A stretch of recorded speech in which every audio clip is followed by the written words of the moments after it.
好啦，乡亲啊，继续在地人在地情，要来讲这个罗水溪紫金马拉松，是由南投县的德山镇、甲民间乡、甲云林县的南内乡三个乡镇联手来举办。三个乡镇结合着地方的特色，要互跑者除了运动之外，嘛会当享受到人文、美食甲风景。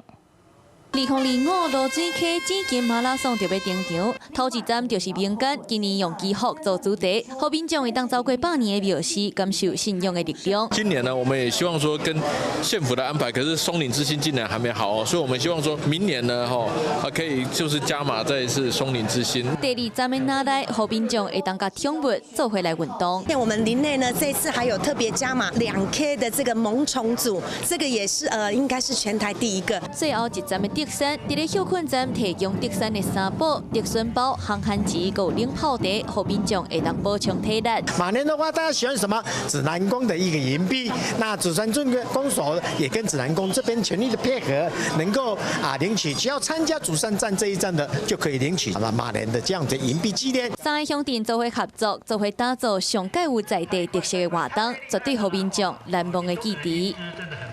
Hello， 我是庄慧琪。想要抢先掌握最及时的新闻资讯吗？赶快订阅、按赞、开启小铃铛，锁定华视新闻 YouTube 频道。